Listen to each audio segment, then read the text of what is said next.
Welcome to Reformed Thinking, the deep dive where we look at systematic doctrine and how it was really forged in the fire of real-world first-century conflict. Today, we are really getting into Paul's epistle to the Romans. It's often seen as the New Testament's most structured presentation of the gospel. And our mission here is to gain a better insight into this letter, looking at it less like a timeless theological textbook and more as a very targeted piece of communication.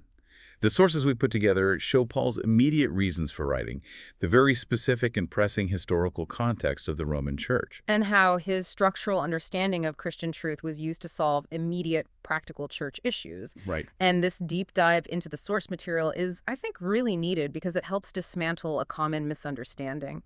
Romans is, without a doubt, Paul's longest and most sustained doctrinal writing. It's a huge treatise on justification, on sanctification. Mm-hmm. But at the same time, it is fundamentally a letter. It's addressing specific, messy, socio-religious friction within the congregations of Rome, and it's tied directly to Paul's big missionary strategy for the West. So what you're saying is that we're seeing this highest form of systematic theology being crafted not for an academic library, but as the essential tool for managing, I guess, localized, petty squabbling in a new Christian community. Precisely. Our time today is going to be dedicated to understanding why Paul wrote this specific letter at this specific moment and how he engineered eternal doctrine, what we could call the leveling effect of grace, to address these pressing practical issues of group unity around AD 55. Okay, let's unpack this. So understanding the background is it's crucial. A document this complex needs time. It needs resources to compose. Where was Paul when he took his pen, and what does that tell us about the letter's mood? Well, the sources all affirm that Paul composed Romans while he was waiting at Corinth. This was during the end of his third missionary journey. He was basically stationary in Achaia, just before he was planning to sail for Jerusalem to deliver the collection. And Corinth was a huge, bustling urban center, the capital of Achaia. It was a place of high political activity, logistical ease, maybe not a place of quiet reflection. Yeah. Paul must have used this strategic pause pretty effectively to get years of missionary thought into one coherent document. He did. That time, which is estimated to be the spring of AD 55 or maybe a year later, was very strategic, and this dating is grounded in the fact that he was there during the winter before that. The sources also cite a fascinating piece of external history that helps confirm this timeline, something scholars call the chronological anchor. Let's focus on that anchor because it's a brilliant piece of historical detective work. You're talking about the fixed point of Gallio's appointment. I am. Gallio was the proconsul of Achaia. Now, Romans itself doesn't mention him, but his appointment is recorded in the book of Acts, chapter 18, where Paul is brought before him in Corinth. Okay. But more than that, external Roman inscriptions, specifically the Delphi inscription, date Gallio's term very, very precisely.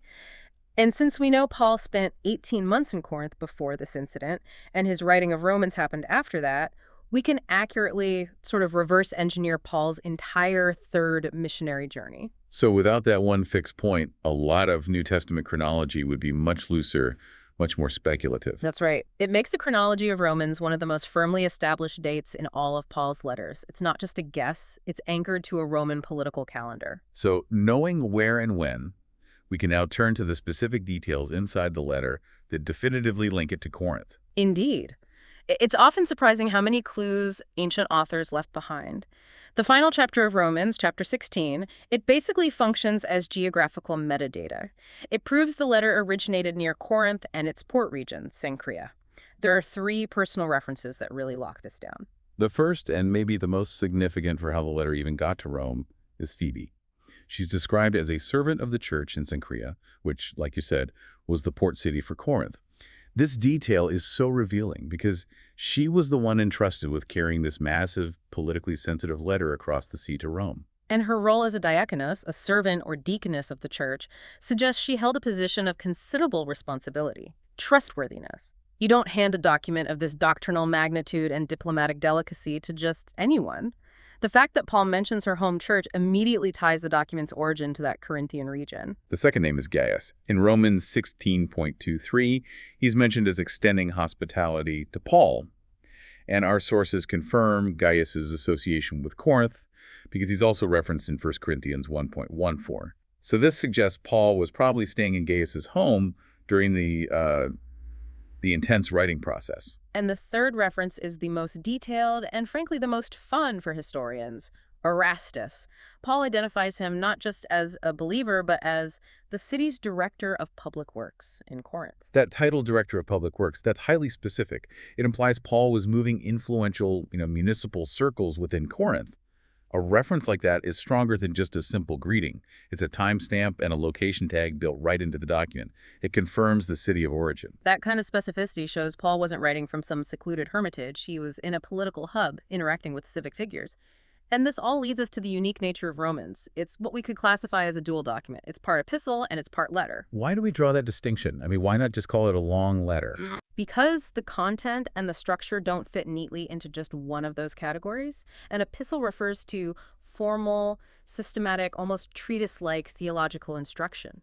It's often meant for general circulation or to encapsulate a whole theological system. And chapters 1 through 8, dealing with justification and sanctification, they function exactly like that, an epistle. Exactly. But a letter is tailored communication for a specific audience at a specific moment. It's addressing immediate issues, chapters 12 through 16, with the ethical instructions, the conflict resolution, the missionary agenda. That whole section functions as a specialized letter. So Romans is a fusion of the two. It is. It sums up Paul's comprehensive views on the new era inaugurated by Christ's work. It covers massive doctrinal points like God's righteousness, the role of the law, the status of Israel. But all these vast eternal themes are deployed directly to address the pressing and practical issues in the Roman Church. Which means Paul wasn't just, sharing his theology for the sake of it.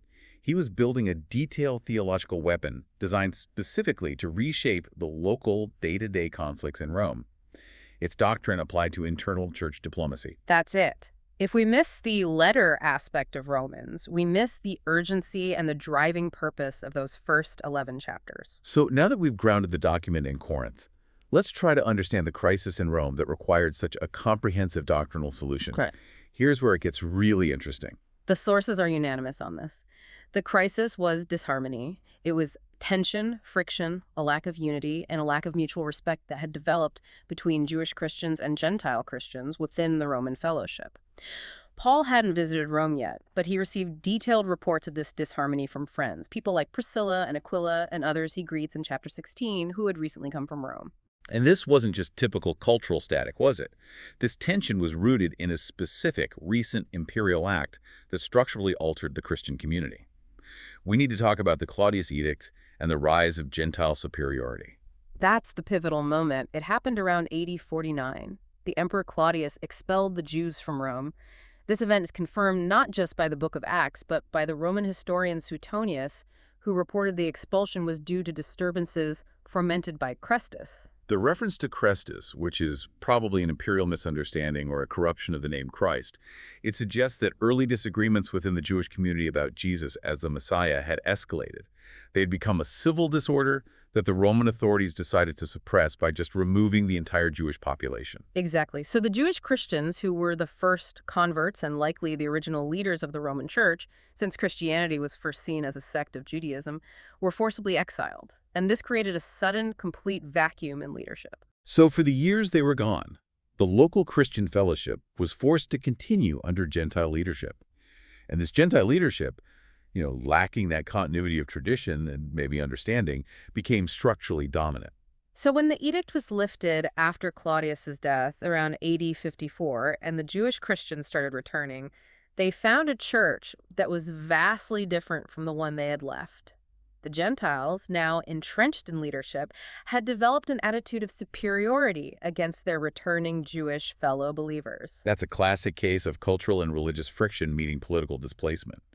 The returning Jewish Christians, carrying the heritage of the law and the covenant promises, would have expected their traditional standing. Of course. But the Gentile Christians who had successfully managed the church during those crisis years, they asserted that they were now the primary, or maybe even the superior, heirs of the faith, because Israel as a whole had generally rejected the gospel. And this political reality defines Paul's entire argument in Romans. He faced this immense diplomatic challenge of dealing with dual pride at the same time. He had to construct an argument that would humble the Jewish believers without dismissing their covenant heritage, and at the same time humble the Gentile believers without denying the scope of God's grace to them. How does he manage that? That's such a delicate balancing act. How does he do it structurally in the letter? Well, he addresses the judgmental Jewish pride first. That's in chapters 2 through 4. He confronts this belief that just possessing the law or the rite of circumcision gave them a special privileged standing before a holy God. He uses what we call the theology of leveling to show that ritual status can't rescue anyone from sin's universal reign. He strips away the basis for their boasting by showing that simply being Jewish doesn't grant you immunity from judgment. He even cites their own scriptures against them. He does. But the more immediate and acute problem was the Gentile arrogance, which was fueled by that Claudius edict. That required sustained systematic attention later in the letter. Paul dedicates major theological space in chapters 9 through 11 to temper the equally unacceptable pride of Gentile Christians. That whole section on Israel's status must have been critical to keeping the peace in Rome. I mean, if Paul had just said, "The law is finished, only Gentile believers matter now," he would have just solidified that Gentile arrogance and fractured the church for good. He had to. He had to reassert the ongoing significance of God's covenant with Israel. He warns the Gentiles against being arrogant. He uses that famous analogy of the olive tree, reminding them they're wild branches grafted into the original covenant root, which is Israel. Right. And he sternly cautions them, saying that if God did not spare the natural branches, meaning the unbelieving Jewish majority, he certainly would not spare the Gentiles either if they became haughty and boosted against the root. It's an argument that just crushes any sense of superiority that was born from a temporary political circumstance. The fact that Paul had to spend 3 elaborate chapters on Israel's status really shows that the internal Gentile attitude of, "We're the true church now, and they're obsolete," was a massive obstacle to Roman unity. Paul needed the Gentile Christians to recognize that their status was conditional. It was dependent on God's sheer mercy, not on their own superior acceptance of the gospel. The genius of Romans, then, is how Paul uses this massive theological structure as a diplomatic device. He needed to reconcile these two groups, and he did it by building this brilliant argument that just dissolved the very foundation of their conflict. This is where doctrine becomes the purest form of church practice. The goal was unity, and that unity could only be established by focusing both factions' attention completely away from their own perceived status and onto the common ground of Christ's work and God's righteous plan. And this method is best summarized by the phrase you used earlier, the theology of leveling. What does that look like when Paul applies it to both Jewish and Gentile pride? It begins with the universal diagnosis of sin. That's Romans 1.18 all the way through 3.2. Paul meticulously demonstrates that the Gentile world is without excuse because they rejected God's revelation in creation, and that led to moral degradation. Yeah. Then he pivots to the Jewish person. And he argues that possessing the law doesn't save them either because they have also failed to keep the law. So he uses the law not as a way to get salvation, but as a mirror that reflects universal guilt. Precisely. And the famous doctrinal conclusion follows in Romans 3.23. For all have sinned and fall short of the glory of God. This is the great leveling statement, the doctrinal declaration. There is no difference between Jew and Gentile. The same Lord is Lord of all. 10.12. If both are universally guilty and salvation is entirely a matter of God's grace received through faith, then the foundations for any kind of ethnic superiority are just annihilated. The motif of descent to humility, it really characterizes the entire first half of the letter. It's a necessary prelude to the gospel because you can't appreciate redemption until you recognize the full depth of your shared indebtedness. And Paul doesn't just state the principle.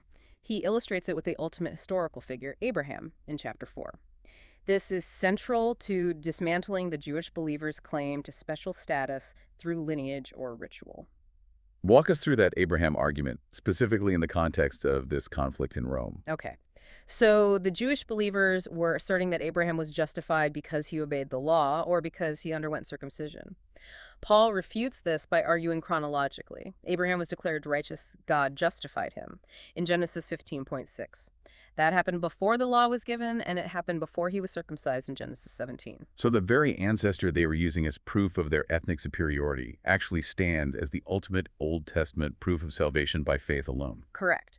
Paul argues that Abraham is the father of all who believe, both the circumcised, the Jewish believers, and the uncircumcised, the Gentile believers, because he was justified by faith when he was still uncircumcised. This completely levels the playing field. It makes salvation purely an issue of faith in God's provision, and not an issue of adherence to some national covenant marker. This provides the necessary foundation for Gentile inclusion, but it still leaves that problem of Gentile arrogance, which is why Paul then pivots back to Israel in chapters 9, 10, and 11. And that pivot is essential diplomacy. Paul couldn't just use the universal diagnosis to obliterate the Jewish heritage. He had to show that Gentile inclusion didn't equal Jewish obsolescence. He discloses the continuing critical role that the Jewish people still hold in God's eschatological plan. He has to temper the Gentile attitude that they're replacing Israel. Precisely. Paul insists that Israel's present unbelief is not God's final rejection, but it's part of a plan that allowed the gospel to spill over fully to the Gentiles. This theological framework restores dignity to the returning Jewish Christians, showing they are still the root of the covenant tree. At the same time, it humiliates the arrogant Gentiles by reminding them that they are dependent on that root. And he warns the Gentiles, do not be arrogant, but fear. If God cut off the natural branches because of unbelief, he will not hesitate to cut off the grafted-in Gentile branches for arrogance. It creates a theological reality where neither side can boast. Boasting is excluded entirely, whether it's boasting in the law or boasting the fact of being called by grace. Attention is focused completely on God's sheer generosity and mercy, which is really the cornerstone of Reformed doctrine. The doctrine of justification by faith alone, in the context of Rome, was Paul's masterful solution to a socio-political conflict. So once Paul establishes this core doctrine in the first 11 chapters that all stand as equals before God through grace, he moves logically into the application.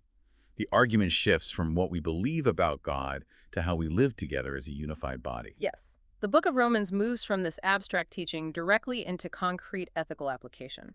It makes this letter a perfect example of Christian practice springing from truth.